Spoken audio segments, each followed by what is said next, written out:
bienvenue, bienvenue. Je suis en retard, pardon, pardon, pardon. Pardon, c'est pour cette raison qu'il faut demander aux gens de se connecter rapidement pour qu'on puisse gagner du temps. Dites à tous les autres de se connecter, s'il vous plaît. Alléluia. Coucou Valentino, coucou Stéphanie, coucou Alia, soyez bénis. Coucou Maman Maryse. Coucou Nadia. Soyez bénis. J'espère que vous allez bien et que vous avez fini de regarder BFM. Coucou Nadège. Coucou. Alléluia. Oh. Yeah. Bonsoir Ben. Bonsoir le vainqueur. Alléluia. Yeah.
assis sur le trône, honneur et puissance, gloire et louange, et les cieux proclament sa grandeur. La terre est remplie de sa gloire. Oh, il règne, il règne, il règne, il règne.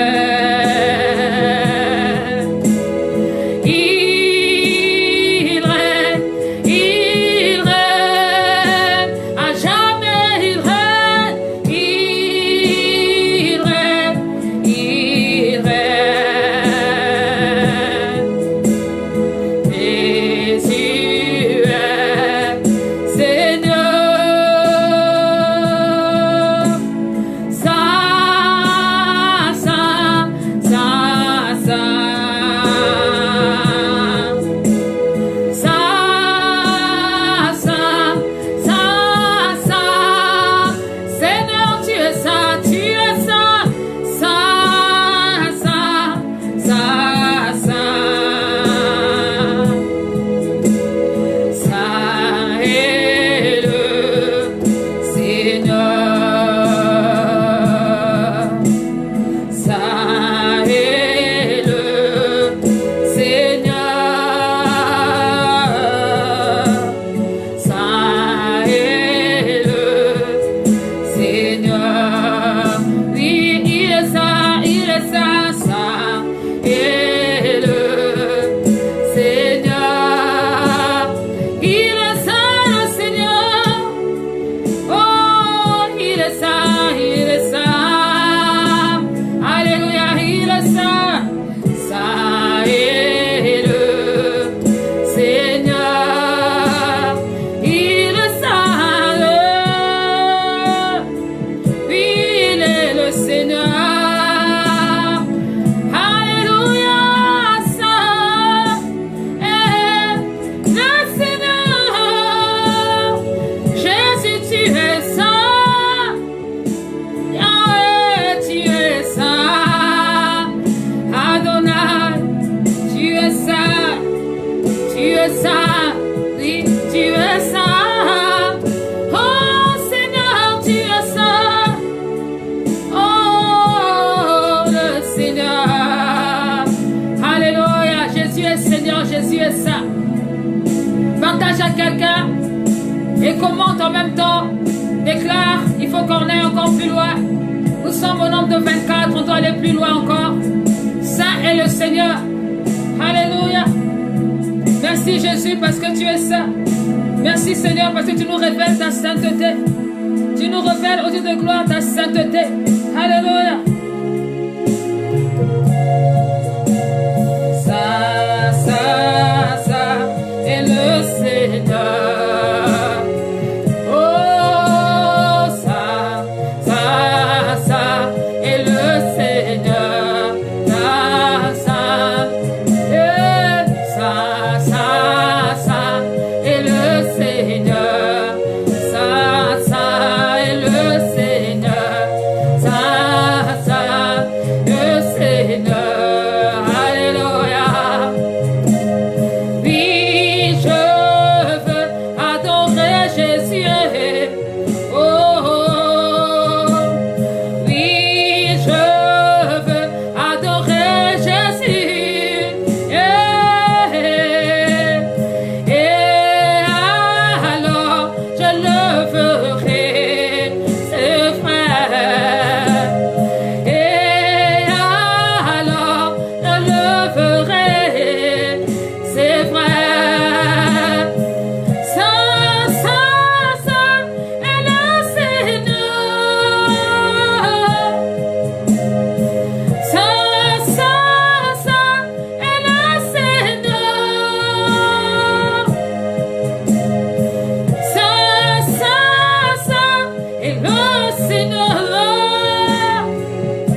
devant quelqu'un, dis-le.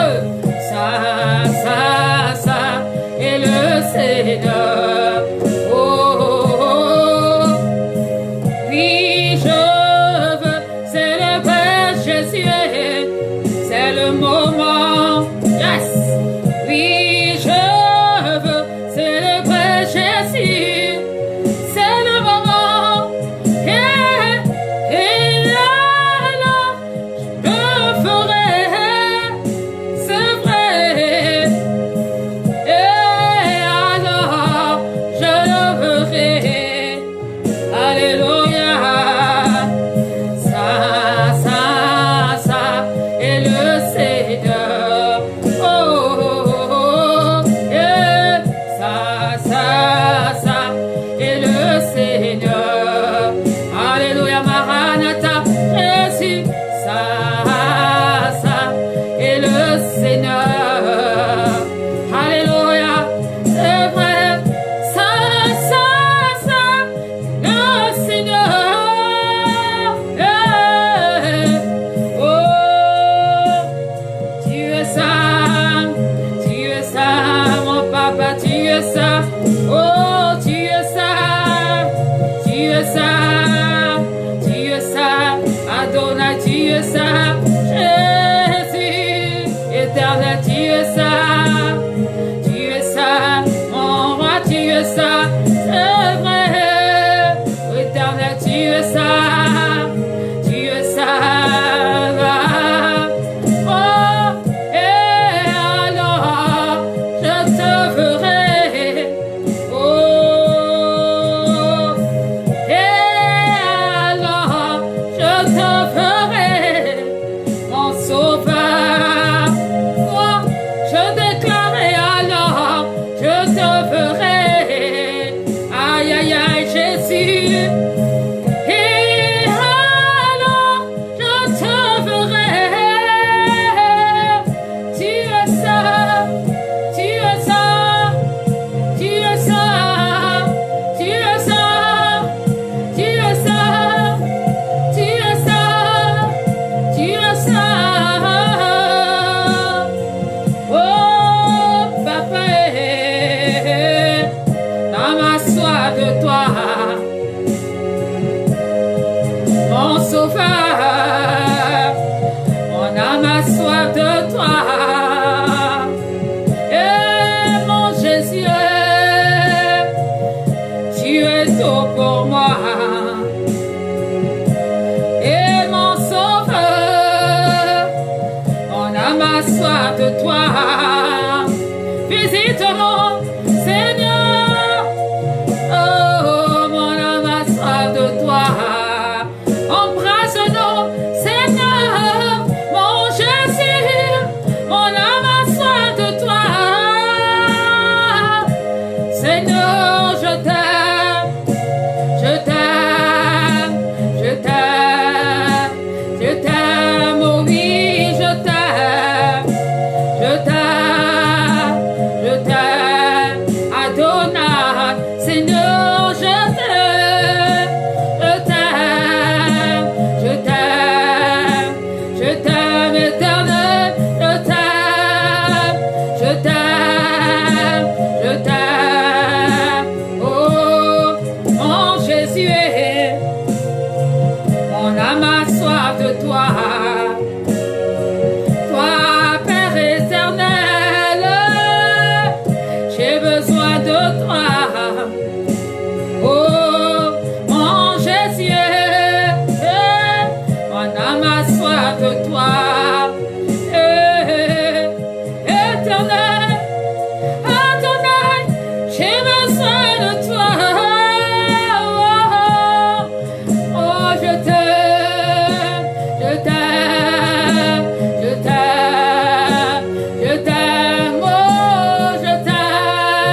personne comme toi. Oui, il n'y a personne comme toi. Jésus, il n'y a personne comme toi. Yeah. Je t'aime, je t'aime, je t'aime, je t'aime, je t'aime, je t'aime, je t'aime, je t'aime. Oh, amasse-toi de toi.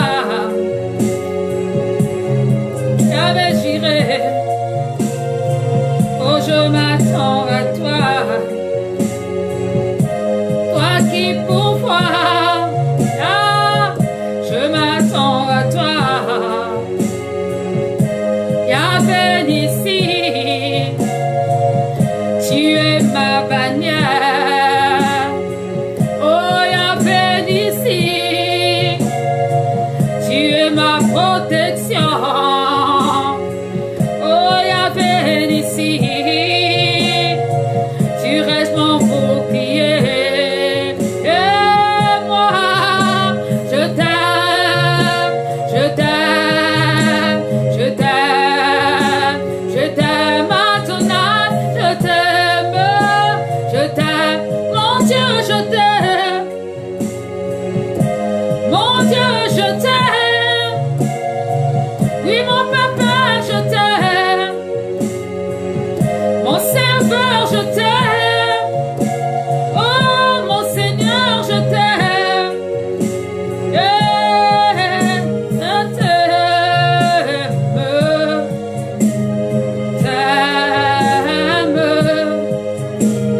t'aime, t'aime, entends le cri de mon cœur, Seigneur, moi je t'aime, entends le cri de mon cœur, Adonai, moi je t'aime, je t'aime, je t'aime, dis-le, déclare, je t'aime, Seigneur, les grandes choses se préparent, je t'aime, Jésus, je t'aime, c'est vrai, je t'aime, Papa, Yahweh, je t'aime, Papa, je t'aime, ma force, Adonai, je t'aime, je t'aime, je t'aime, Seigneur, je t'aime tellement. Seigneur, je ne t'aime pas seulement avec la bouche, je t'aime avec le cœur, Seigneur. Je ne t'aime pas seulement du bout des lèvres, je t'aime, Seigneur. Et je veux, Seigneur, de gloire ce soir, le déclarer avec les bien-aimés qui sont connectés ce soir. Oh, connecte encore quelqu'un ce soir, connecte. Nous sommes au nombre de 25. On peut être encore plus nombreux. Réveille ceux qui sont endormis. Dis-leur de venir entendre, de venir adorer. Dis-leur de venir adorer. Dis-leur de venir adorer. Adorons le Seigneur. Il a reçu le nom au-dessus de tout nom. Il a reçu le nom au-dessus de tout nom. Tout genou fléchira lorsqu'on parlera de l'agneau. Toute langue confessera que Jésus a vaincu le tombeau.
Merci Jésus, parce que tu es avec nous et tu es grand Seigneur.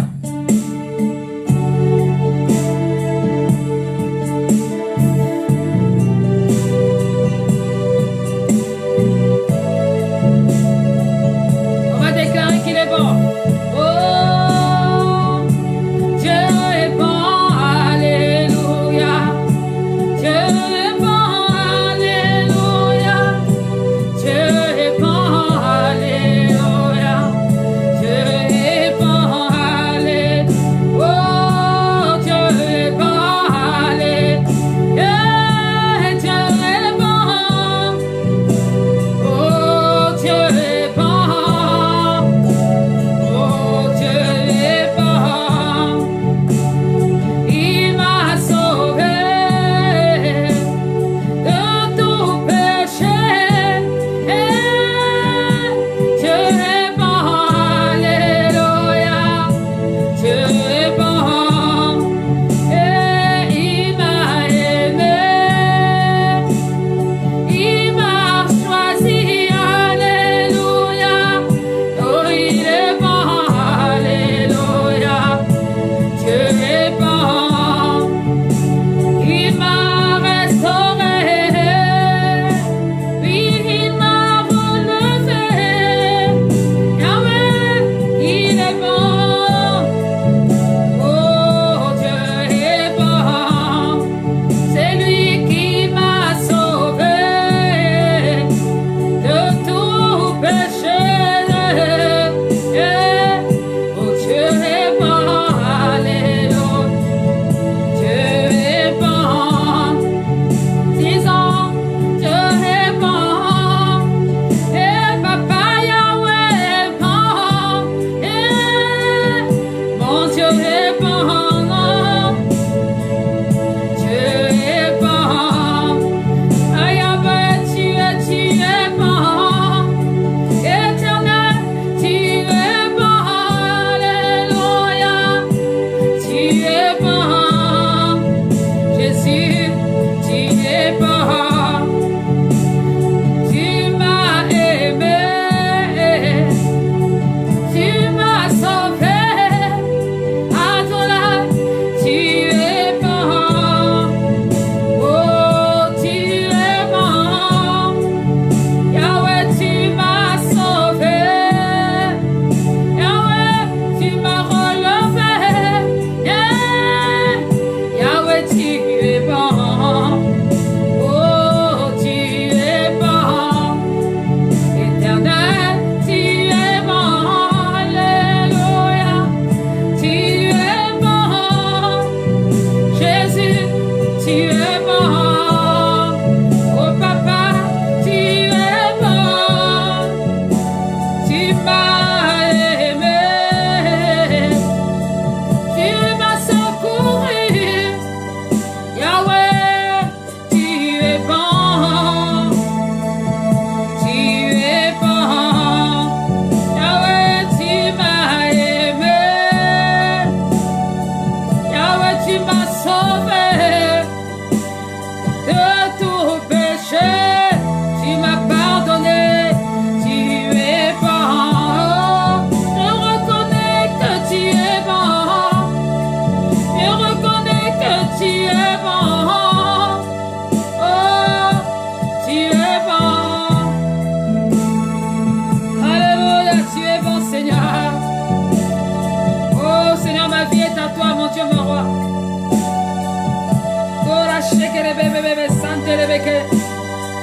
Oui, Seigneur, tu es bon, tu es merveilleux. Oh, tu es bon. Adonai, béni soit ton nom. Nous t'adorons. Tu es si bon et tout puissant. Sainteté à ton nom. Ta domination.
Je veux déclarer ce soir, je te sens capable de réaliser les désirs de mon cœur.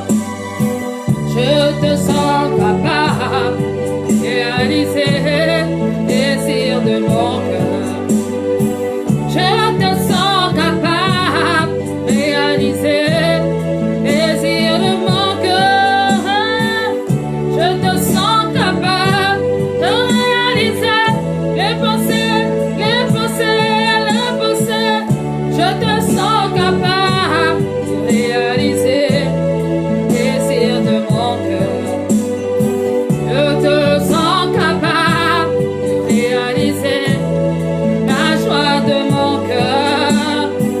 Je te sens capable de réaliser les peines de ma vie, Seigneur.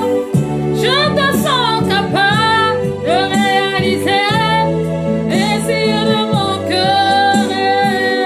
Je te sens capable, Seigneur. Je te sens capable. Je te sens capable. Je te sens capable. Je te sens capable, Seigneur. Je te sens capable. Je te sens capable. Je te sens capable. Shakeriabasa. Je te sens capable de transformer. Je te sens capable, Yahweh, de parler. Je te sens capable, Éternel, de toucher. Je te sens capable, j'irai te soigner.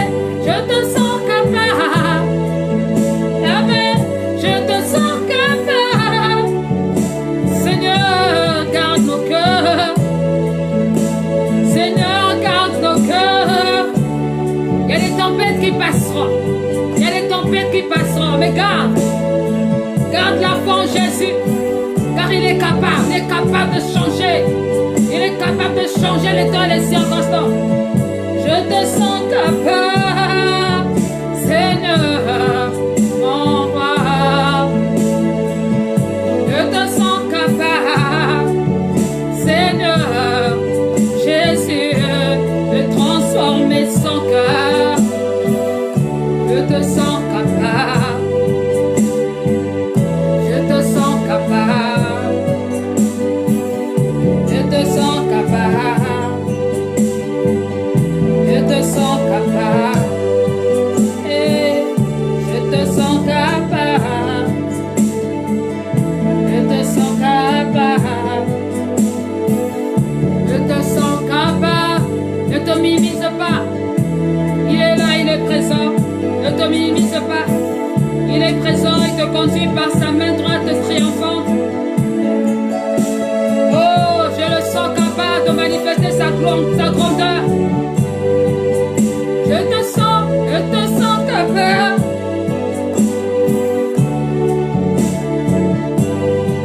De réaliser l'impossible, Seigneur. Je te sens capable, Yahweh. Papa,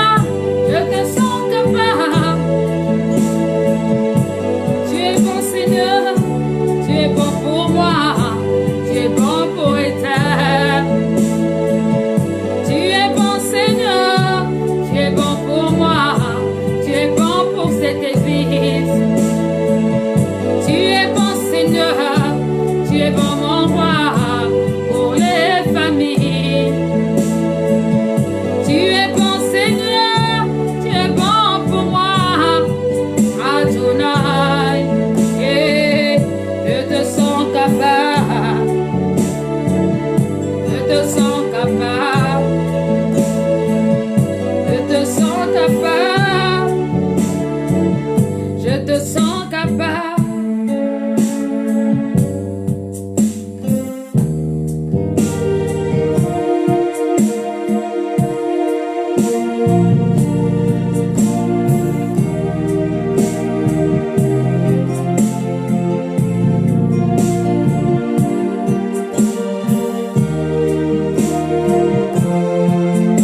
Allons dire Saint-Esprit, viens. Saint-Esprit, viens. On le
ceux qui traversent des moments difficiles.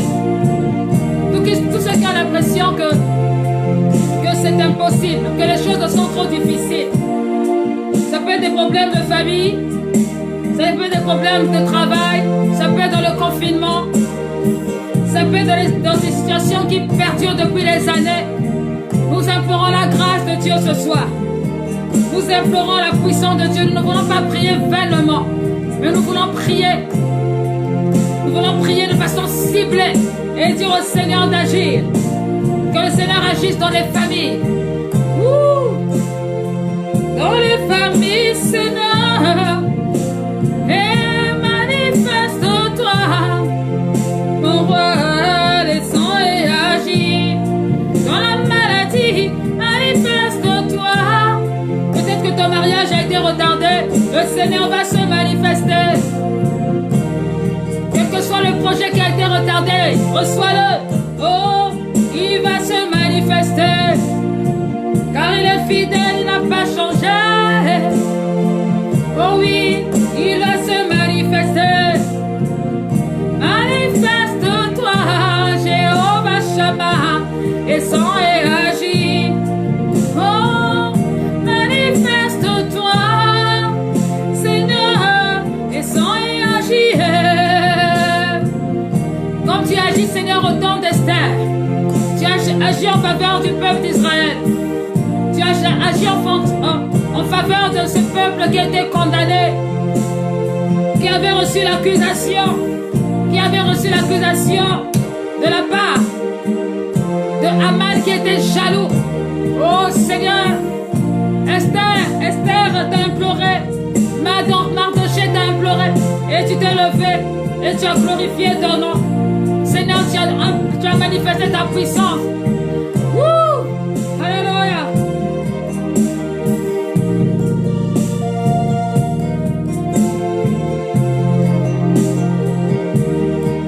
Alléluia.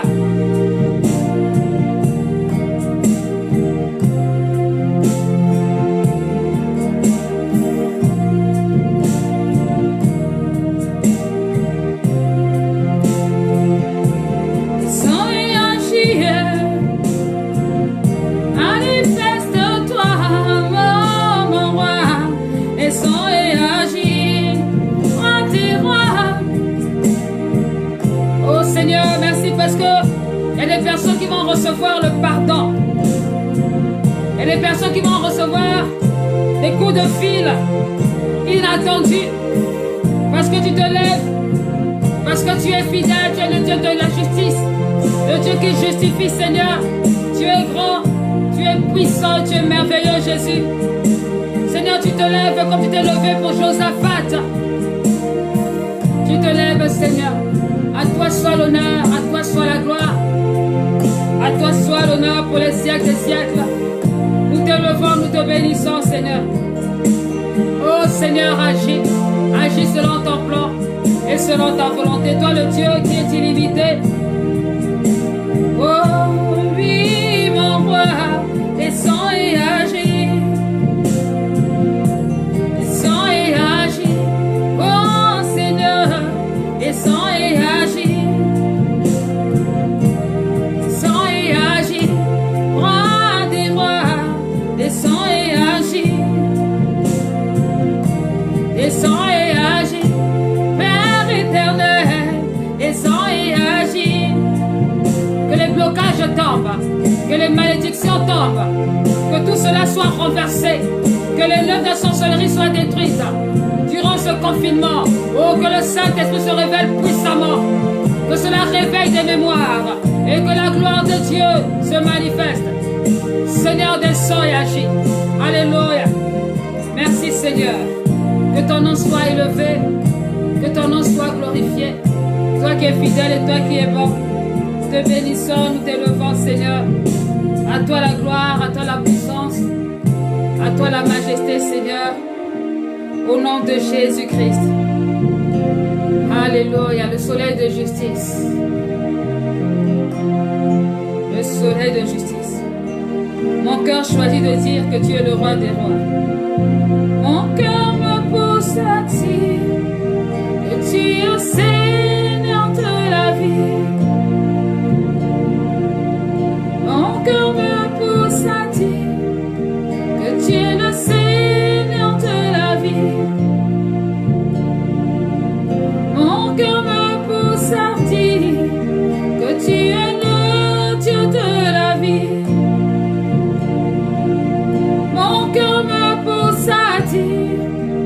tu es le Dieu de la vie, que tu es le Dieu de la vie, que tu es le Dieu de la vie, que tu es le Dieu de la vie, que tu es le Dieu de la vie, oui, mon cœur me pousse à dire, yeah, que tu es le Dieu de la vie,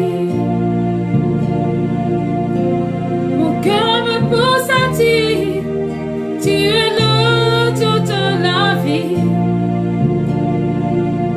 cœur me pousse à dire que tu es le Dieu de la vie. Seigneur, que tu es le Dieu de la vie, le Dieu de la vie, tu es le Dieu de la vie, Dieu de la vie, le seul vrai Dieu, tu es le Dieu de la vie, de la vie, de la vie.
À l'enseignement, que Dieu soit glorifié, alléluia.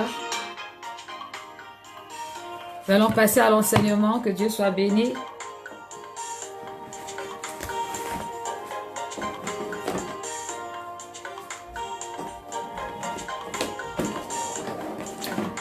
Ah Jésus, merci Seigneur vraiment pour ce temps formidable d'adoration. Alors nous allons continuer notre sujet sur l'appel. Comment rentrer dans son appel?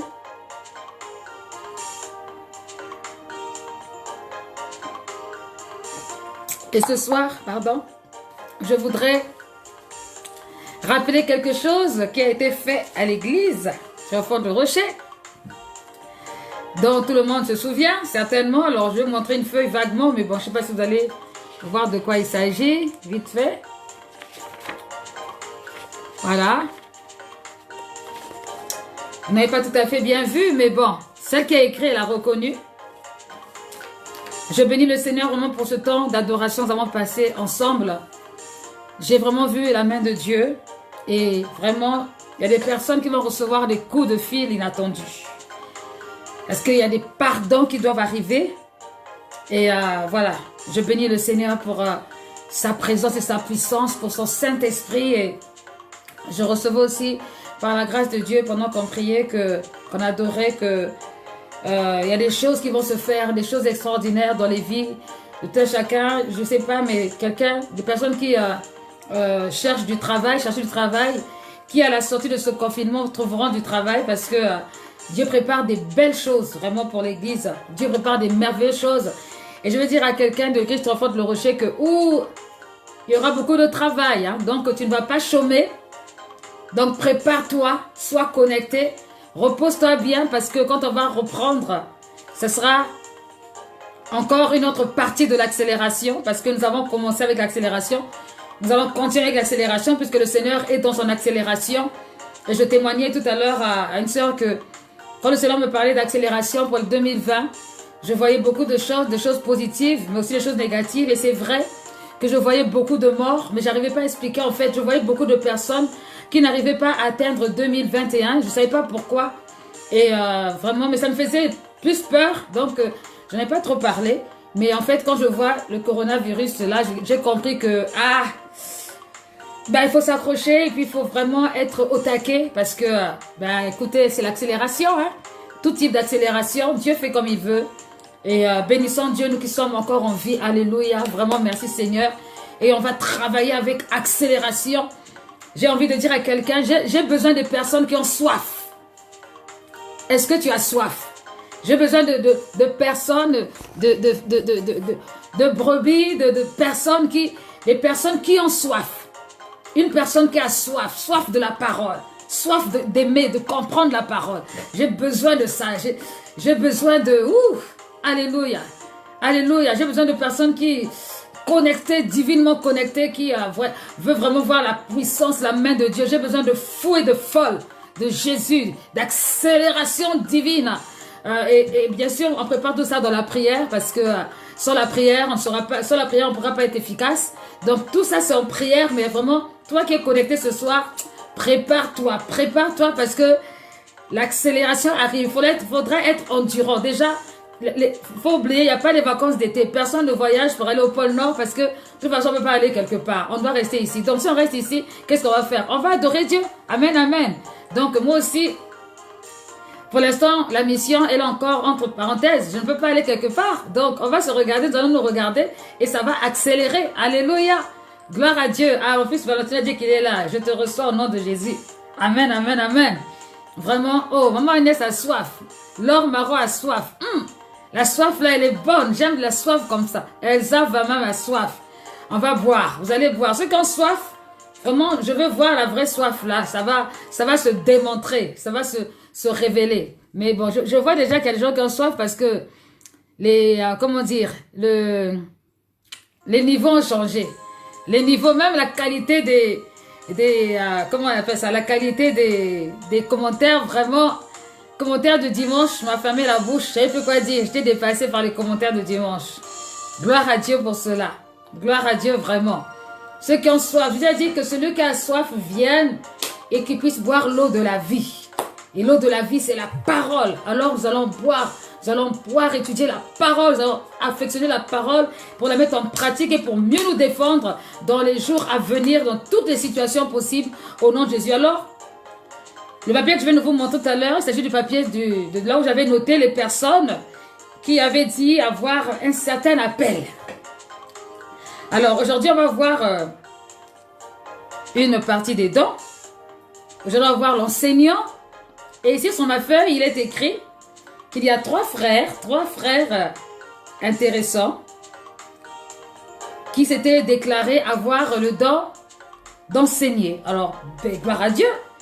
Il y a le frère Valentino, le frère Wilfried et le frère Axel.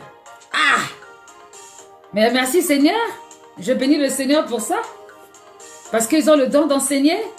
Alors, on va développer ce don-là au nom de Jésus aujourd'hui. On va essayer de le développer, de le fignoler un peu par la grâce de Dieu. Alors, on va commencer par la définition même de l'enseignant. Alors, qu'est-ce qu'un enseignant? Un enseignant, alors je ne sais pas si on avait déjà vu un peu ou pas. Je ne me rappelle plus trop. Je n'ai pas bien noté sur mes feuilles, sur mon cahier. Donc, je ne me rappelle plus si on avait évoqué quelque part ou pas. Mais je vais donner la définition de l'enseignant. Alors, l'enseignant ou docteur, c'est ceux qui enseignent, ceux qui ont reçu le don de clarifier, ceux qui ont reçu le don de clarifier et d'expliquer la parole de Dieu, ceux qui ont reçu le don de clarifier et d'expliquer la parole de Dieu en vue de l'édification, pas en vue de se faire voir, hein? C'est rectification. Ils ont reçu le don de clarifier et d'expliquer la parole de Dieu en vue de l'édification. Ça veut dire que leur rôle, c'est d'emmener l'Église à grandir spirituellement. Il s'agit bien sûr de l'Église locale. L'Église locale. Hein? Le but des enseignants, c'est de clarifier, d'expliquer la parole de Dieu en vue de l'édification de l'Église. Grâce aux enseignants, on peut éviter les fausses doctrines. Grâce aux enseignants, on peut éviter les faux docteurs. On peut éviter les sectes. Amen, amen. Donc, je précise que les enseignants sont des personnes humbles. Hein? C'est pas des pédants. Parce que dans le monde, il y a ceux qui ont la connaissance et puis qui sont pédants. Qui veulent montrer qu'eux, ils connaissent. Mais l'enseignant du Seigneur, il n'est pas là pour montrer que lui, il connaît, il est là pour emmener les gens, les chrétiens, à grandir spirituellement dans l'humilité et dans la vérité et dans la profondeur. Un enseignant qui n'est pas humble, un enseignant qui n'est pas sincère, et un enseignant qui aime mettre dans le compromis, il va raconter des bêtises aux gens, il risque de mettre l'enseignement en sa faveur. Et nous ne sommes pas là pour ça. Et je bénis le Seigneur parce que les enseignants qui sortiront de l'église Renfort le Rocher, du laboratoire qui sortira le Rocher, seront des enseignants humbles, bénis et des enseignants précis, des enseignants véridiques, sans compromis. Alléluia. Gloire à Dieu. Alors voilà, nous avons dans la parole de Dieu plusieurs enseignants que vous connaissez déjà, hein, c'est pas nouveau. Nous avons Paul qui était enseignant. Nous avons aussi Barnabas qui était enseignant. Nous avons Apollos qui était enseignant. Nous avons Timothée qui était enseignant. Et nous avons aussi Tite. C'était les enseignants. Ils éclairaient le peuple. Ils emmenaient le peuple à comprendre la parole pour marcher dans la droiture.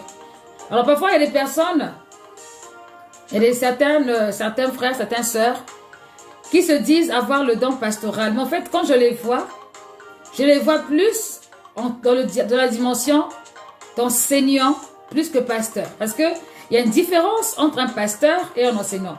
Un pasteur enseigne, oui c'est vrai. Mais il est de la dimension de s'occuper des brebis, il travaille l'âme. En fait, le pasteur est un peu le médecin de l'âme, puisqu'il fait les cures d'âme et tout. Tandis que l'enseignant, il se penche vraiment sur la parole et son souci, c'est que vraiment la parole soit dispensée clairement. Donc, il doit expliquer. C'est pourquoi il va passer beaucoup de temps dans les définitions de mots, parce qu'il voudrait vraiment expliquer le mot sur tous ses aspects. Et ainsi, ça fait croître la vie spirituelle de ceux qui l'entendent, quel que soit leur niveau. Le but de l'enseignant, c'est d'emmener à comprendre, d'être spécialiste. Voilà, c'est un spécialiste. Merci Pamela. C'est un spécialiste de la parole de Dieu. Il enseigne. Donc, là où toi et moi on va courir, on est pressé parce qu'on va atteindre notre objectif. Lui, il prend son temps. Il dit voilà, il prend son temps, il explique mot à mot ce que veut dire telle ou telle chose. Quand on lit le dictionnaire biblique, on peut voir que enseigner, l'enseignant donc a pour verbe enseigner ou encore enseignement. Et en grec, c'est le mot didasko. Didasko. Alors, je vais l'épeler pour que quelqu'un puisse l'écrire. Didasko. Bonsoir, bonsoir, bonsoir, bonsoir. Stella Moukala.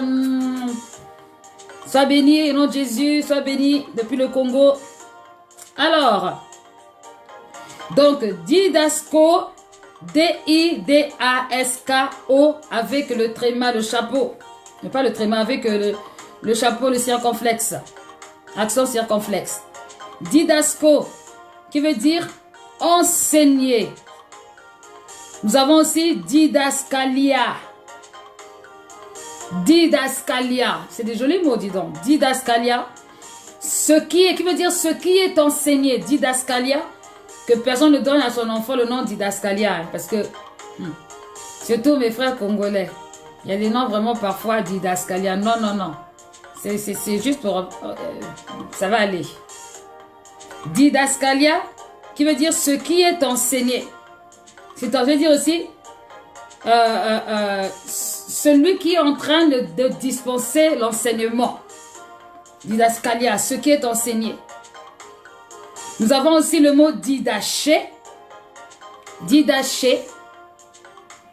Voilà, je vois déjà Nadia, comment c'est joli. Oui, mais c'est didascalia quand même. Il ne faut pas donner à quelqu'un. Alors, donc didaché, qui veut dire doctrine ou instruction. Didaché, qui veut dire doctrine ou instruction.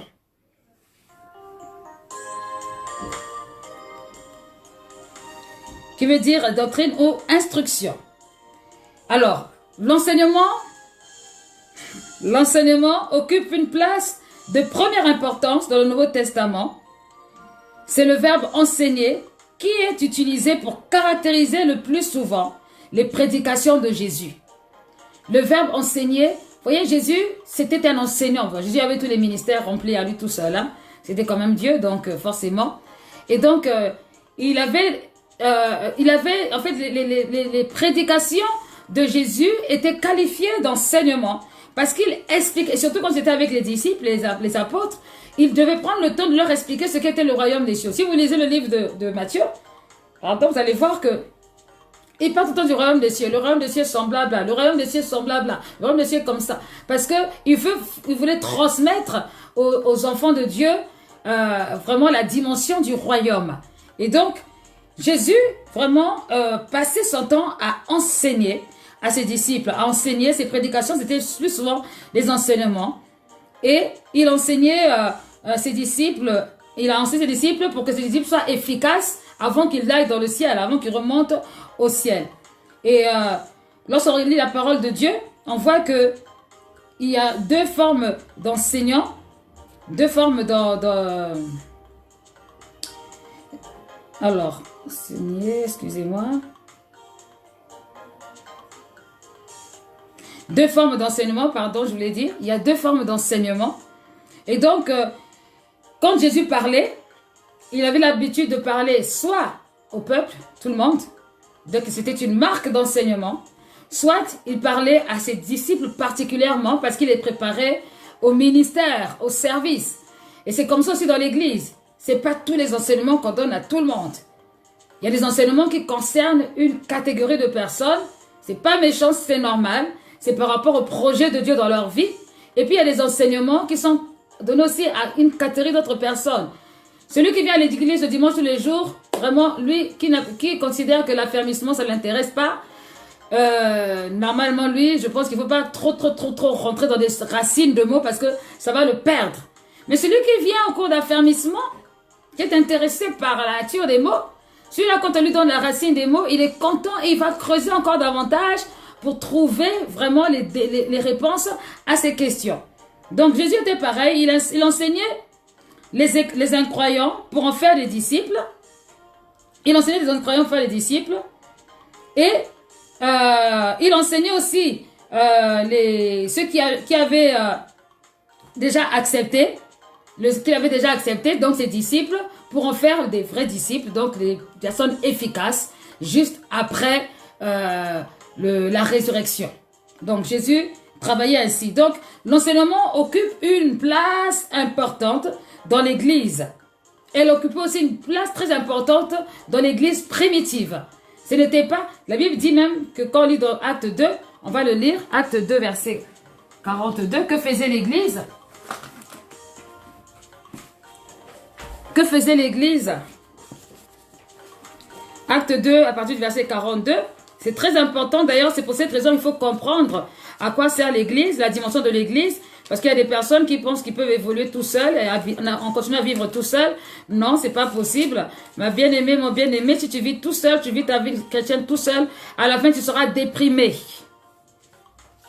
Tu vas te casser la tête parce que tu vas pas comprendre pourquoi est-ce qu'il y a des choses qui te dépassent. C'est normal, c'est pas fait pour être tout seul. Donc, acte 2, verset 42, il est écrit: il persévérait dans l'enseignement des apôtres. Il persévérait dans l'enseignement. Donc, l'enseignement était une partie importante. Une partie importante dans l'église primitive. Et l'enseignement doit être encore une partie très importante de l'église primitive. Et pour cela, on a besoin d'enseignants. Des enseignants vrais, qui ne racontent pas des bêtises. Des enseignants qui ne racontent pas l'histoire de la vieille et de la grand-mère. Non, qui racontent l'histoire selon la parole de Dieu, qui expliquent correctement la parole, qui utilise vraiment la doctrine spirituelle qui permet vraiment de rentrer dans la profondeur. Hein? C'est-à-dire, vous savez, le problème aujourd'hui avec l'Église, c'est qu'il y a beaucoup de tout et n'importe quoi. Il y a des personnes qui ne sont pas capables. Il y a des personnes qui ne sont pas capables, qui ne veulent pas étudier, qui ne veulent pas apprendre la parole et qui veulent rapidement rentrer dans le ministère. Et malheureusement pour eux, ils finissent par faire ce qu'on appelle des mauvaises interprétations. Ils ont ce qu'on appelle une mauvaise interprétation de la Bible, ce qu'on appelle l'herméneutique, hein, un grand mot pour dire seulement interprétation de la Bible. Ils ont une mauvaise herméneutique, ils interprètent très très mal la Bible et surtout sur la base d'un seul verset ou deux versets, ils font une doctrine et ça mène des catastrophes dans l'église. Et c'est comme ça qu'on devient faux docteur, faux enseignant. Or, il faut qu'il y ait des vrais enseignants. Il faut qu'il y ait des enseignants qui enseignent vraiment la parole en esprit, en vérité, pour que vraiment on puisse bien manger, on soit bien nourri et pouvoir produire des fruits qui sont dignes de l'appel à laquelle le Seigneur nous a appelés. Donc, ne soyons pas pressés, hein, ne soyez pas pressés, pas à pas, petit à petit, avec la grâce de Dieu, on arrive à rentrer dans la profondeur. Donc voilà, l'enseignement occupait donc une place importante de l'église primitive. Et il faut savoir aussi que dans l'Ancien Testament, dans l'intermédiaire entre l'Ancien et le Nouveau Testament, il y a ce qu'on appelait le Sanhédrin. Donc c'était le conseil constitutionnel de ceux qui siégeaient de tous les groupes religieux, les pharisiens et tout ce qui finissait par rien en général. Ils interdisaient qu'on puisse parler et enseigner au nom de Jésus. Ils ne voulaient pas entendre parler de ça parce que le nom de Jésus-Christ dérangeait. Et comme il était considéré comme un imposteur, ils ne voulaient pas qu'on puisse enseigner au nom de Jésus. Mais les apôtres, eux, plus tard, ils vont quand même le faire. Et c'est à cette occasion d'ailleurs, quand ils vont enseigner, qu'il y aura plus de 3000 âmes converties par l'apôtre Pierre parce qu'il va prendre son temps pour expliquer les choses comme il se doit. Alors, tout à l'heure j'ai dit que Paul et Saul et Barnabas, qui étaient des enseignants, donc Paul et Barnabas, ils enseignaient beaucoup les nouveaux convertis, particulièrement quand ils faisaient des voyages à Antioche, là où il y a eu là on appelait en premier lieu les chrétiens à Antioche. Ils enseignaient les chrétiens la vie chrétienne, ils enseignaient la parole de Dieu. Comment est-ce qu'on devait vivre en tant que chrétien? Il faut savoir que Jésus-Christ, lorsqu'il est venu sur la terre, il a annoncé le royaume. Il a annoncé comment était le royaume. Il a annoncé le comportement. Il a annoncé ce que Dieu attendait de nous. Mais la vie même chrétienne, comment vivre la vie chrétienne, ce sont les disciples qui ont enseigné cela. Ce sont les disciples qui ont enseigné cela. Et grâce à l'enseignement, surtout particulièrement l'apôtre Paul, ainsi que tous les autres que vous connaissez, grâce à cela, par la grâce de Dieu, aujourd'hui, nous avons le Nouveau Testament qui nous apprend à vivre réellement la vie chrétienne. C'est pour cette raison que si vous voulez grandir spirituellement, vous avez besoin d'être enseigné sur la base de la parole. Si vous n'aimez pas être enseigné sur la base de la parole, vous allez être léger. Votre vie chrétienne sera fondée sur la paille, sera fondée sur sur quelque chose qui est capable de tomber. C'est ainsi qu'on peut avoir des chrétiens ou des chrétiennes qui parfois même servent dans l'église, mais qui n'ont pas de bons fondements bibliques. Et comme ils n'ont pas de bons fondements bibliques, comme ils n'ont pas les fondements qui correspondent vraiment à la parole de Dieu, ils vivent même maritalement, ils vivent même dans des positions vraiment qui ne sont pas bonnes devant Dieu, alors que Dieu interdit cela sur la base, bien sûr, de sa parole, afin de nous protéger. Ou alors, encore des responsables parfois d'église qui sont des voleurs, qui sont capables de voler sans avoir la crainte, sans avoir la peur. Pourquoi? Parce que, en fait, l'enseignement a manqué. Ils n'ont pas compris quelle était la conséquence du vol, la conséquence du mensonge, la conséquence de tout un tas de choses. Donc, tout ça, l'apôtre Paul, ainsi que Barnabas, passaient beaucoup de temps avec les nouveaux convertis. C'est pour ça que moi j'aime beaucoup quand les nouveaux convertis à l'église viennent au cours d'affermissement. C'est très important parce que quand ils viennent dans les cours d'affermissement, ils sont assis sur la parole. C'est une bonne chose. Ça leur permet vraiment de démarrer une bonne vie chrétienne. Ainsi, lorsqu'ils vont avancer, plus ils vont avancer, plus ils vont vraiment avoir un bon support et ils vont pas être trompés à des endroits ou à d'autres endroits où ils iront. Or, les nouveaux convertis qui n'aiment pas la parole ou qui ne suivent pas la parole, ben, ils se basent sur le simple fait que Jésus l'a sauvé, l'a aimé. Et quand les problèmes arrivent, quand les situations difficiles, compliquées arrivent, ils ont vraiment du mal à s'en sortir et ils tombent si facilement parce que la parole n'est pas ancrée en eux. Donc, pendant toute une année, Paul et Barnabas vont enseigner les nouveaux convertis à Antioche. À Corinthe aussi, Paul va consacrer 1 an et 6 mois à enseigner la parole de Dieu. Hein? Comme vous lisez Corinthiens, pour ceux qui ont déjà lu les Corinthiens, vous allez voir que l'apôtre Paul, il y a une différence entre 1 Corinthien et 2 Corinthiens. 1 Corinthien, c'est la première lettre qu'il avait écrite pour les nouveaux convertis, pour leur enseigner. Et après, il est parti en voyage missionnaire et quand il est parti, il a entendu les échos de ce que faisaient les Corinthiens. Ça l'a énervé, il va les reprendre dans 2 Corinthiens. Donc, voilà, l'apôtre Paul avait pris vraiment beaucoup de temps. Il a consacré 1 an et 6 mois à enseigner la parole de Dieu parmi eux. Dans beaucoup d'autres passages du livre des Actes des Apôtres, on peut voir apparaître le mot enseigner pour caractériser la prédication apostolique. Donc, beaucoup de passages, hein, on trouve dans Actes des Apôtres beaucoup de passages qui parlent de l'enseignement de Paul pour les emmener à grandir. Et si vous lisez dans Acte 20, l'apôtre Paul va avertir, on va le lire dans Acte 20. L'apôtre Paul sent que bientôt il va partir et il veut prévenir les enfants de Dieu, l'église de Jérusalem, si je ne me trompe pas. Alors, on va regarder.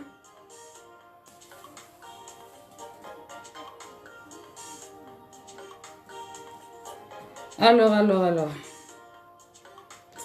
Donc, c'est l'acte 20. On va lire à partir du verset 13. Donc, c'est l'apôtre Paul qui s'apprête à partir et il parle aux anciens d'Éphèse parce qu'il va aussi rester 3 ans à Éphèse pour enseigner le peuple de Dieu. Il va rester 3 ans pour leur apporter la parole pour qu'ils puissent vraiment s'asseoir. Et c'est pour ça que vous allez voir que le livre d'Éphésiens, c'est un livre vraiment où en fait l'apôtre Paul ne s'attarde pas trop sur les rudiments entre guillemets de la vie chrétienne, mais il rentre plus dans la profondeur de la vie spirituelle. Et en rentrant dans cette vie spirituelle, il va leur expliquer, comme vous lisez à Éphésiens 6, par exemple, il explique la dimension du combat spirituel et il explique aux Éphésiens comment avoir la victoire, comment vivre la victoire quand l'adversaire vient. Et ça, c'est vraiment, vraiment très, très important. Alors, dans Acte 20, à partir du verset 13, nous allons lire: pour nous avons pris les devants sur le navire et fait voile pour assaut et nous devrions reprendre Paul. Ainsi avait-il décidé parce qu'il devait faire la route à pied. Lorsqu'il nous eut rejoint à Assos, nous l'avons pris à bord pour aller à Mytilène. De là, continuant par mer, nous sommes arrivés le lendemain devant Chio. Le jour suivant, nous touchions Samos et le jour d'après, nous arrivions à Milet. Paul avait en effet résolu de passer au large d'Éphèse, afin de ne pas perdre de temps en Asie, car il se hâtait pour être à Jérusalem, si cela était possible, le jour de la Pentecôte. Cependant, de Milet, Paul envoya chercher à Éphèse les anciens de l'Église. Lorsqu'ils furent arrivés auprès de lui, il leur dit, donc il les prévient, il leur dit: vous savez comment je me suis tout le temps conduit avec vous depuis le premier jour où j'ai mis le pied en Asie. J'ai servi le Seigneur en toute humilité, avec larmes et au milieu des épreuves que me suscitaient les complots des Juifs. Donc là, il est en train de parler de sa condition dans laquelle c'était difficile de pouvoir parler au peuple. C'était difficile de pouvoir enseigner tranquillement parce qu'il y avait toujours tout ce qui finissait par rien, qui venait chercher des problèmes. Sans rien dissimuler, je vous annonçais et vous enseignez publiquement. Donc, voilà le mot enseigner. Je vous enseignais publiquement et dans les maisons tout ce qui vous était utile, en proclamant aux Juifs et aux Grecs la repentance envers Dieu et la foi en notre Seigneur Jésus. Et maintenant, voici que, lié par l'Esprit, je vais à Jérusalem sans savoir ce qui m'y arrivera. Seulement de ville en ville, le Saint-Esprit atteste et me dit que des liens et des tribulations m'attendent. Je ne fais aucun cas de ma vie comme si elle m'était précieuse, pourvu que j'accomplisse avec joie ma course et le ministère que j'ai reçu du Seigneur Jésus, rendre hommage à la bonne nouvelle de la grâce de Dieu. Et maintenant, voici, je sais que vous ne verrez plus mon visage. Donc là, il est en train de prophétiser sur sa mort. Il sait qu'il va bientôt mourir. Vous tous au milieu de qui j'ai passé en prêchant le royaume de Dieu. C'est pourquoi je l'atteste aujourd'hui, je suis pur de sang de vous tous. Oui, parce qu'il a dit la vérité, il a prêché dans la vérité, dans l'intégrité, il a enseigné pour que le peuple comprenne correctement et qu'il puisse vivre sans compromis. Regardez comment Paul va prêcher la croix. Il prend son temps pour expliquer les mystères de la croix de A à Z dans tous les sens du terme. Quand l'écoute pas, il prenait tout son temps. Ça, c'est vraiment le cœur de l'enseignant.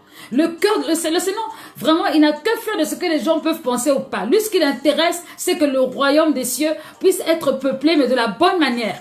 L'enseignant n'a pas besoin de voir des fans.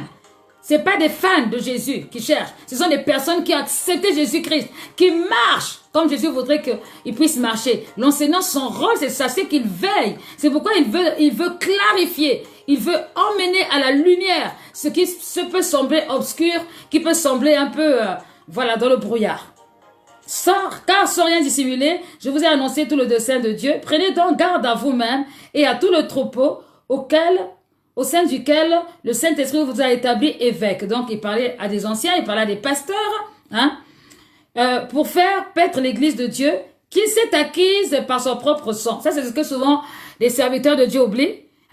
L'église du Seigneur, les brebis que nous sommes, que vous êtes, n'ont pas été au prix du pasteur qui nous n'ont pas été acquises au prix du pasteur qui nous siendait. Moi, je n'ai pas payé de prix pour vous. Les pasteurs n'ont pas payé de prix pour vous. Les enseignants, tout ce que... La seule personne qui a payé le prix pour vous, pour que vous soyez nés de nouveau, c'est Christ. Donc, c'est pourquoi c'est Christ qu'on doit vraiment suivre. Et on doit écouter. Et bien sûr, Christ a mandaté. Il a mandaté des personnes pour que vous puissiez vous asseoir dans la parole, vous puissiez bien manger la parole, comme dirait le pasteur Destin, pour être bien rassasié, et rassasié, faire des bonnes digestions spirituelles. Donc, c'est important de comprendre ça. On n'enseigne pas pour le plaisir d'enseigner. C'est vraiment un souci, je veux dire, c'est une charge, une lourde charge de s'assurer que ce qu'on donne, c'est vraiment de Dieu. Que ce qu'on donne, c'est comme ça. C'est pour ça qu'on peut avoir une bonne interprétation de la Bible. Il ne faut pas interpréter à sa manière, raconter des bêtises aux gens, et puis faire des doctrines qui n'ont ni queue ni tête, qui n'ont rien à voir avec la parole. C'est pour cette raison que l'école biblique n'est pas mauvaise. L'école biblique, on l'a déjà vu la dernière fois, elle te permet justement de cadrer un peu toutes tes pensées là. Ça te permet d'être un peu moins, Dieu m'a dit, mais la parole de Dieu dit. Voilà. Un peu de Dieu m'a dit, et puis la parole de Dieu dit, avec un équilibre de chaque, ça permet vraiment de bien avancer dans le Seigneur.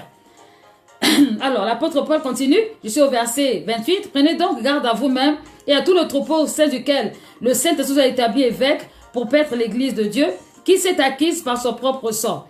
Je sais que parmi vous, après mon départ, s'introduiront des loups redoutables. Les loups, ce sont les faux enseignants. Les loups, ce sont les faux docteurs. Les loups, ce sont, vous savez, le loup, on parle souvent de l'expression de le loup qui se déguise en agneau. Il est là, il vient, il a l'apparence d'une personne, d'un agneau, quelque chose de bon, mais en fait, derrière, c'est une catastrophe. Il est là pour venir tuer. Donc, je sais que parmi vous, après mon départ, s'introduiront des loups redoutables qui n'épargneront pas le troupeau, et que du milieu de vous se lèveront des hommes qui prononceront des paroles perverses pour entraîner les disciples après eux. Veillez donc en vous souvenant que 3 ans, je n'ai cessé nuit et jour d'avertir avec larmes chacun de vous. Donc voici, La preuve au verset 31 que l'apôtre Paul est bien resté avec les Éphésiens 3 ans. Il est resté avec eux 3 ans. Donc c'est Acte 20, verset 31. Veillez donc en vous souvenant. Vous savez, il n'y a rien de plus frustrant que d'enseigner la parole à des personnes qui ne la retiennent pas. Il n'y a rien de plus frustrant que d'enseigner la parole à des personnes qui en fait sont négligentes, qui négligent cette parole et qui après sont attirés par la foule de tout et n'importe quoi, des doctrines bizarres, à gauche, à droite, ils vont là, ils mangent, ils vont ici, ils mangent partout. Après, ils font des indigestions spirituelles et ils ont du mal à être des chrétiens équilibrés parce qu'ils écoutent partout. Ils écoutent toutes les télévisions qui peuvent exister, spirituelles, chrétiennes, ils écoutent tous les directs, donc ils sont partout. C'est trop dangereux et c'est énervant parce que ça fait des chrétiens déséquilibrés. C'est comme si un enfant avait plusieurs pères. Un enfant avait plusieurs mères. À un moment donné, on ne comprend pas, c'est compliqué. Si il enseigne ci, tu prends. Si il enseigne ça, tu prends. Si il enseigne... Non. Faut faire attention, c'est très dangereux, c'est grave. Et c'est comme ça qu'on a du mal à avoir une vraie pensée claire par rapport à certains thèmes de la Bible, les fondamentaux. Tu vas chez tel pasteur qui vit de la fornication. Il t'enseigne que non, tu sais, tu peux vivre avec un homme sans être marié dès l'instant où les paroles ont connu, c'est bon. Tu prends. Tu vas là-bas, tu dis non, tu sais, même si tu es enfant de Dieu, mais Dieu comprend ta situation. Si tu veux faire un peu de compromis, ce n'est pas un mensonge. Tu prends. Tu viens et puis tu arrives chez un pasteur qui te dit non, le mensonge c'est pas bon. La fornication c'est pas bon. La méchanceté c'est pas bon. Tu es maintenant choqué. Oh non, le pasteur là il exagère. Pourquoi? Parce que tu es allé partout. Tu allais écouter partout. Tu as mis ta tête partout. À la fin, tu es embrouillé. Tu ne sais plus. Qu'est-ce qui est vrai, qu'est-ce qu'il faut. En plus, tu n'es pas assis sur la parole. C'est la catastrophe. Attention. Enfant de Dieu, attention. Attention. Et donc, il dit ici, veillez donc en vous souvenant que pendant 3 ans, je n'ai cessé, jours et nuits, d'avertir avec larmes chacun de vous. Et maintenant, je vous confie à Dieu et à la parole de sa grâce qui a la puissance d'édifier et de donner l'héritage parmi tous ceux qui sont sanctifiés. Je n'ai désiré ni or, ni argent, ni les vêtements de personne. Vous savez de vous-même que c'est mon pourvu à mes besoins et à ceux de mes compagnons. Voilà. Donc, c'est vraiment important de comprendre, l'apôtre Paul était comme ça. C'est quelqu'un qui vraiment, il pleurait pour que les enfants d'Israël, le peuple de Dieu comprenne. Il pouvait pleurer. Il se souciait. En fait, voilà. Quand il ne comprenait pas, ça l'énervait. Parce qu'il voulait qu'il comprenne. Pourquoi? Pas parce qu'il fallait qu'il obéisse à lui. Non, parce que c'était la parole de Dieu. Et que cette parole allait permettre de sauver leur âme. Donc, c'est ça le souci d'un enseignant. Et aussi, bien sûr, le souci d'un pasteur. Et de tous les ministères d'ailleurs. Le souci d'un enseignant, ce n'est pas juste de prêcher pour prêcher, raconter pour raconter. Non, il doit avoir le souci de l'effet que la parole va apporter dans le cœur de la personne. L'effet que la chose va apporter dans le cœur de la personne. Donc l'apôtre Paul a passé beaucoup de temps à parler. Il a écrit beaucoup de choses. D'ailleurs, vous voyez, c'est lui qui a écrit le plus d'épîtres dans tout le Nouveau Testament. C'est lui qui a écrit le plus d'épîtres parce qu'il avait vraiment ce don de pouvoir enseigner le peuple de Dieu pour qu'il puisse croître spirituellement. Et je le dis souvent, je le répéterai jamais assez, un chrétien qui veut vraiment évoluer, avancer, doit beaucoup aimer lire les épîtres, parce que dans les épîtres, on voit la vérité vraiment de la vie chrétienne, ce qu'il faut faire, ce qu'il ne faut pas faire. Si vous voulez un abrégé des épîtres, ce ne sera pas l'épître de Paul, mais ce sera l'épître de Jacques, parce que dans l'épître de Jacques, on a tout ce qu'un chrétien doit faire, ne doit pas faire en résumé. Et vous retrouvez aussi dans les épîtres de Pierre. Tout ce qu'un chrétien doit faire, ne doit pas faire, en résumé. Maintenant, vous voulez entrer dans la profondeur, dans les détails. Vous lisez tous les épîtres de Paul. Vous allez voir la main de Dieu. C'est vraiment puissant, c'est glorieux. C'est vraiment excellent. Ce sont des enseignants qui ont vraiment servi à l'édification du corps de Christ. Et encore jusqu'à aujourd'hui, c'est pareil. Donc,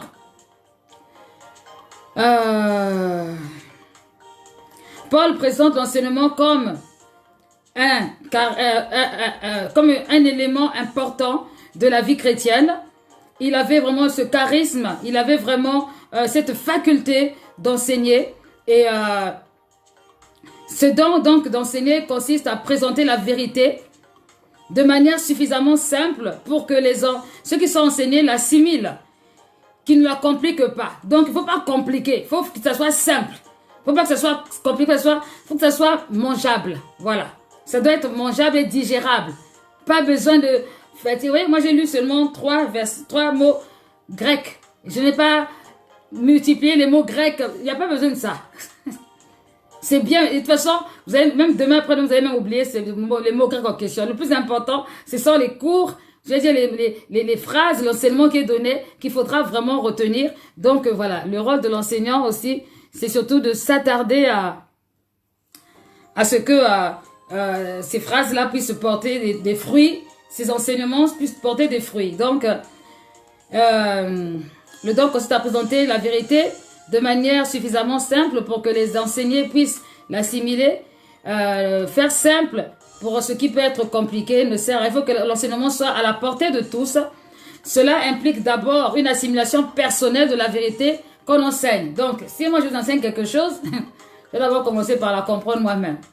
Si je ne la comprends pas, c'est pas la peine que je vous l'enseigne parce que ça veut dire que je mettrai sur vous un poids pour rien et ça ne sera pas bon. Donc, il faut d'abord que l'enseignant la comprenne et la retienne, qu'il puisse la retenir, qu'il puisse voir le besoin de ceux qui vont recevoir cet enseignement et qu'il puisse structurer cet enseignement pour que cela puisse porter beaucoup de fruits et qu'en plus, cet enseignement puisse être retenu par cœur. Être retenu par cœur. C'est pour cette raison que je dis souvent qu'il y a une différence entre une personne qui est déjà établie, qui est déjà assise dans le ministère et une personne qui ne l'est pas encore. Une personne qui n'est pas encore, ça se voit tout de suite. Pourquoi? Cette personne, on va voir que quand elle vient, par exemple, apporter, quand parfois elle dit j'ai une révélation, non, là il faut que je raconte ma révélation. Non seulement elle est pressée de raconter son révélation, mais en plus de ça, la révélation en question n'est pas forcément appuyée sur la parole de Dieu. C'est trop léger et c'est pas bon. Et souvent quand on veut reprendre ce genre de personnes, ces personnes se frustrent. Elles se mettent en colère. Pourquoi est-ce qu'on me dit ça? Il n'y a pas que le pasteur qui est capable d'enseigner. Il n'y a pas que le frère un tel qui est capable d'enseigner. Parce que, lui aussi veut quoi. Il veut montrer que. Et, bien aimé, celui qui sait, il est calme. Il n'est pas agité. Il ne se fatigue pas trop. Et puis il se laisse désirer. Il se laisse désirer. Ça, c'est le caractère de l'enseignant. L'enseignant, il attend qu'on le sollicite. Il ne se promouvoit pas. Il ne se promouvoit pas. Il dit pour mon entier, je suis enseignant. Non, il ne se promouvoit pas. Il se laisse solliciter. Et quand on l'entend, on dit, waouh, ah oui, là vraiment c'est fort. Et il va raconter ce qu'il vit. Il va l'annoncer, il va le faire de façon structurée. Il va le faire de façon à ce que ça soit logique, sans complication. Les gens ne seront pas perdus. Les gens vont comprendre ce que ça veut dire vraiment. C'est important. Pas à pas, il va pas à pas. Donc, il vit ce qu'il dit. Ce qu'il dit aussi est logique et facile à mémoriser. Facile à mémoriser parce qu'il va avoir souvent la possibilité d'utiliser des images pour faire comprendre des choses. Il va utiliser des images pour faire comprendre des choses. Par exemple, l'image, c'est quoi? La fois dernière, j'ai pris l'exemple du stylo. Hein? J'ai pris le stylo et dit, voilà, le stylo... représente l'être humain et puis ça c'est la main. Si je jette le stylo il tombe à cause de la loi de la pesanteur. Mais si je me tiens le stylo comme ça, le stylo il tombe pas. Pourquoi? Parce qu'il y a ma main qui tient le stylo et donc la main ici représente le Saint-Esprit qui empêche au corps, à la chair, à l'être humain, à l'être naturel, spirituel de tomber. Voilà, c'est une image, c'est compris. Enfin, j'espère que c'est compris. J'espère que c'est compris. Donc, c'est important. C'est vraiment important l'enseignant, il va utiliser des images pour bien faire comprendre son message. Quand je prends un exemple du genre, avec le confinement, je crois que j'ai commencé à aimer l'ail. À force de boire l'ail avec le citron et le gingembre, ça commence à aller. Mais vraiment, je détestais l'odeur de l'ail avant. Je détestais l'odeur de l'ail. Et d'ailleurs, même si vous aimez l'ail, si vous mettez l'ail dans votre bouche et que vous commencez à mâcher l'ail et que vous allez faire à une personne, la personne va fuir. C'est cette odeur aussi que dégage le péché, par exemple. Voilà, j'ai représenté une image. Donc, Un enseignant doit être capable de donner une image. Mais un enseignant qui raconte des choses, on ne comprend rien, on est perdu, on dit, ouais, qui sort des phrases et des mots, un vocabulaire dont on ne sait pas où ça commence et se termine, on n'en peut plus, quoi, c'est compliqué. Est-ce que vous comprenez? Donc, un enseignant doit être capable de faire, de présenter des images pour se faire comprendre dans chaque situation et pour aider vraiment les personnes qui l'enseignent à avancer, à évoluer sans complexe, en toute simplicité, avec un cœur sincère. Donc, il a les choix, il a les moyens de communication qu'il veut. Voilà, ça peut être aussi le fait de faire, chez moi, de faire des sketchs, un enseignement sur la base d'un sketch, une mise en scène, pour qu'on puisse mieux comprendre ce que la personne veut dire. Voilà.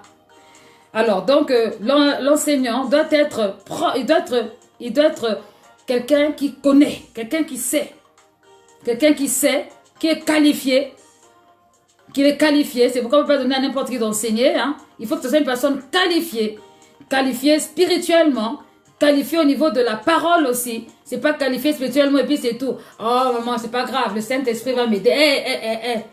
On va pas des bêtises. Le Saint-Esprit va te dire qu'il y a 66 livres dans la Bible. Il peut pas te dire ça. Le Saint-Esprit, c'est pas la même chose.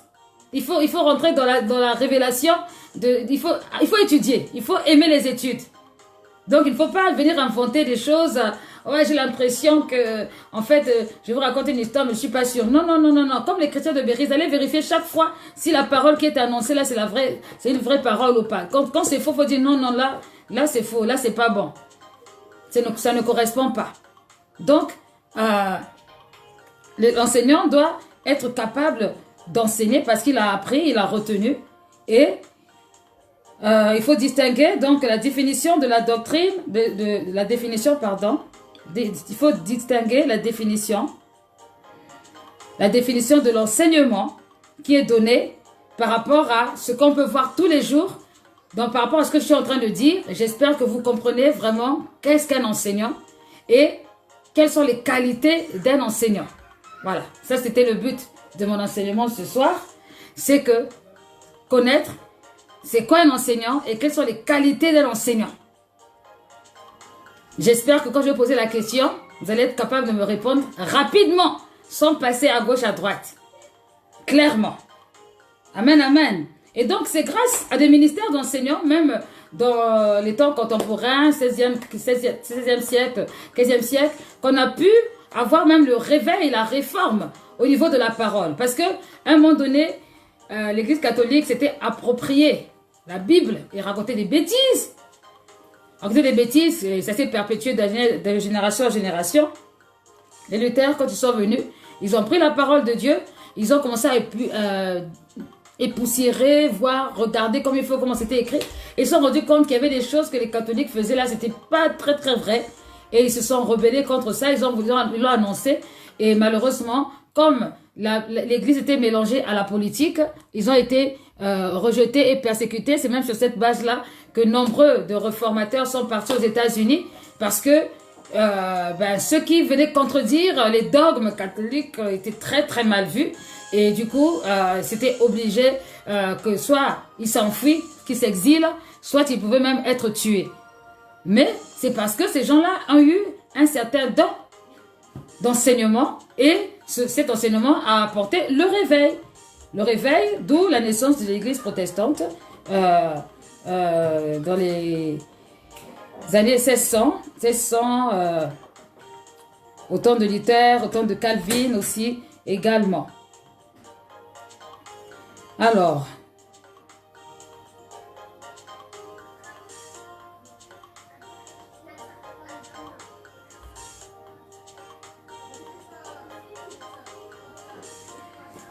voilà, je crois que j'ai dit l'essentiel. Donc, un enseignant est capable de faire ce qu'on appelle des concordances. Les concordances, c'est en fait, par exemple, si je prends un passage biblique sur les paraboles de Jésus dans le livre de Matthieu, Dans le livre de Marc, je vais retrouver les mêmes passages bibliques. Dans le livre de Luc, je vais retrouver les mêmes passages bibliques. Donc, les mêmes passages qui correspondent, on appelle ça les concordants. C'est-à-dire, c'est les passages qui parlent de la même chose. Donc, un enseignant doit être capable de pouvoir retrouver rapidement les passages qui correspondent pour expliquer une situation biblique. Sachez que les trois évangiles, Matthieu, Marc et Luc, ont les mêmes versets qui sont plus ou moins similaires. Maintenant, le livre de Jean est un livre à part. C'est un livre qui révèle la divinité de Jésus. Vous n'allez pas trouver, bon, peut-être très peu de passages qui sont dans le livre de Jean, dans le livre de Matthieu, de Marc et de Luc. Parce que c'était un autre aspect que Jean voulait expliquer, témoigner de la personnalité de Jésus. Donc, si vous regardez aussi certains passages comme Daniel, qui sont des passages qu'on retrouve aussi dans Apocalypse, exprimés de façon différente. Donc, un enseignant doit faire la corrélation, doit faire l'assimilation entre ces passages de l'Ancien et du Nouveau Testament pour mieux ressortir la révélation qui est cachée au sein du message. Donc, c'est beaucoup de travail. Un enseignant doit vraiment aimer la parole de Dieu. Il doit aimer la parole de Dieu. Doit manger la parole, doit même rêver la parole. C'est quelqu'un qui est vraiment assis sur la base de la parole et est capable tout de suite de donner un support à ceux qui recherchent. Donc aujourd'hui, si je demande à un enseignant de nous enseigner par exemple sur la doctrine des baptêmes, je vous assure qu'on va rester longtemps sur la doctrine des baptêmes. Parce qu'il va expliquer pourquoi le baptême, comment le baptême, les conséquences du baptême et ceux qui ne se baptisent pas. Et ça ne va pas aller vite. D'abord, la définition du baptême. Le baptême par immersion. Le baptême par aspersion. Est-ce que c'est biblique? Pas biblique. Pourquoi c'est pas biblique? Le baptême du Saint-Esprit. Le baptême de feu. Donc, vous allez rester là jusqu'à sur le baptême. Ça, c'est l'enseignant. Il ne s'ennuie pas. Il raconte. Il ne va pas vite. Il va doucement. Il prend son temps pour que la parole de Dieu puisse rentrer, puisse être ancrée. Amen. Donc, j'espère que ceux qui ont dit qu'ils avaient le don d'enseigner ont compris et qu'ils sont prêts à rentrer dans la profondeur de cet appel dans les années et les mois à venir. En tout cas, je vais vous donner quand même quelques versets que vous allez lire à la maison, enfin, lire là où vous êtes. Vous lirez, s'il vous plaît. Alors, je vais essayer d'aller doucement. Vous lirez Romains 12, verset 7. Romains 12, verset 7. Éphésiens 4, verset 11 à 12. Éphésiens 4, verset 11 à 12. Colossiens 3, verset 16.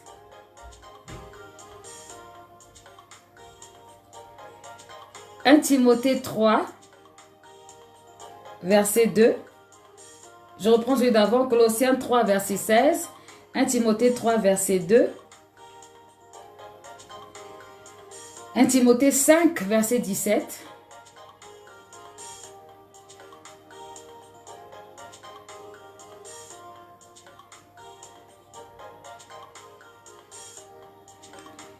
Alors, 1 Timothée 3, verset 2.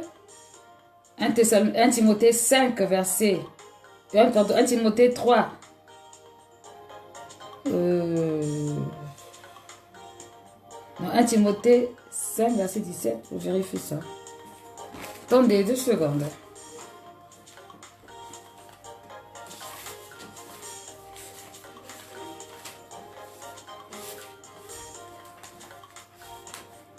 Dieu, mon Dieu.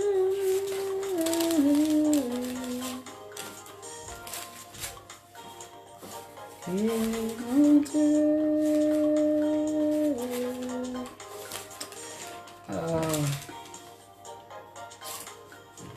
Ouais, je me suis trompée dans la référence. Alors, 1 Timothée 5, verset 17. Est-ce que c'est bien ça? Oui, c'est ça. En fait, 1 Timothée 5, verset 17 dit Que les anciens qui président bien soient jugés dignes d'un double honneur, surtout ceux qui prennent de la peine à la prédication et à l'enseignement. Hein? Différence, prédication, enseignement. Deux choses différentes. Alors ensuite, vous pouvez lire aussi à la maison 2 Timothée 2, verset 2. 2 Timothée 2, verset 2. Je suis tentée de le lire. 2 Timothée 2, verset 2. Alors, et ce que tu as entendu de moi en présence de beaucoup de témoins, confie-le à des hommes fidèles qui soient capables de l'enseigner aussi à d'autres. Voilà, 2 Timothée 2. Mais je vois beaucoup de personnes écrire, je leur souhaite beaucoup de courage, en tout cas bon courage, ils ont beaucoup de travail. Donc ça ne vous concerne pas quoi. Vraiment, du courage.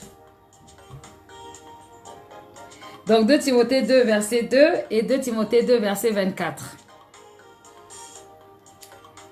Voilà, on pourra revenir sur l'enseignant, sur la base des questions que vous aurez, bien sûr, parce que je ne travaille pas seul. Donc, voilà, n'hésitez pas à m'envoyer des questions et on pourra revenir dessus la semaine prochaine. Je suis dans la joie de vous avoir eu encore ce soir. Famille Église Triomphante Le Rocher, ainsi que autres. Que Dieu vous bénisse grandement. Nous avons terminé ces moments. Je vais prier pour finir pour la fin. Je vais finir.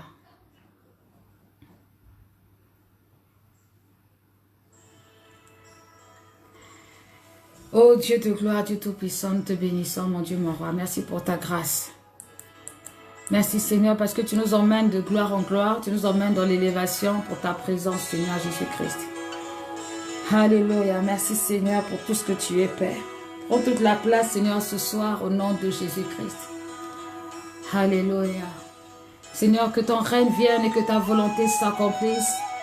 Je prie pour cet enseignement qui a été apporté ce soir, pour tous les bien-aimés, Seigneur, qui se sont reconnus dans ton appel, dans ton enseignement, Seigneur Père. Bénis-les, protège-les, Seigneur oh Dieu. Donne-nous, dans la fin des temps, nous sommes à la fin des temps, Seigneur Père. Donne-nous, Seigneur, de comprendre ta parole, donne-nous de l'expérimenter, donne-nous de rentrer dans cette révélation. Prends le contrôle et manifeste-toi, Seigneur, dans nos vies. Glorifie ton Saint-Nom. Nous avons besoin de toi, Seigneur. Nous avons besoin de ta faveur, besoin de ta grâce et besoin de ton amour.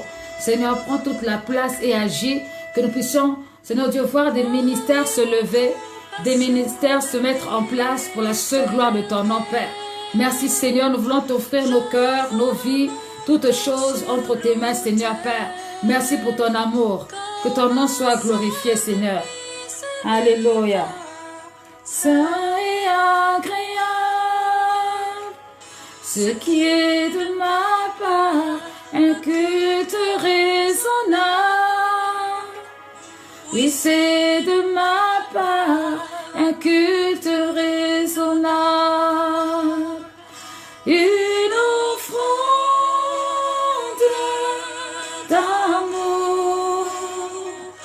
Oh Jésus, mon bien-aimé.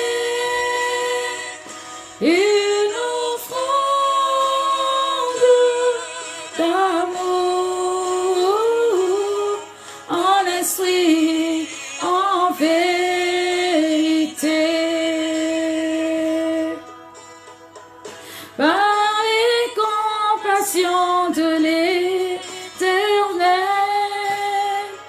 j'offre mon corps sur le sacrifice vivant, saint et agréable.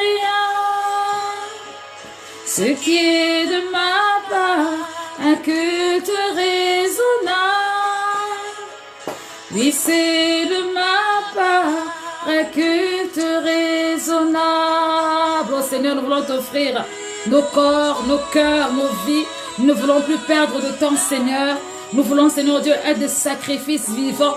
Seigneur Dieu, nous voulons, Seigneur Dieu, être à l'image, à la page de ce que tu as réservé. Vraiment, Seigneur, merci pour ta présence. Merci pour la puissance de ton esprit. Sois honoré et sois élevé encore ce soir.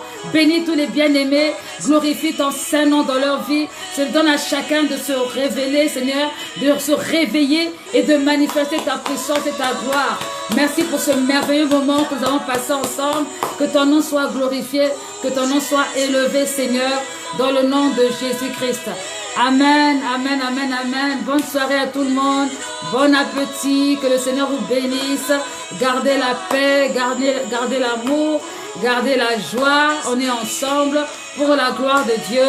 Je vous souhaite une bonne et très belle soirée au nom de Jésus-Christ. À tout moment. Au revoir.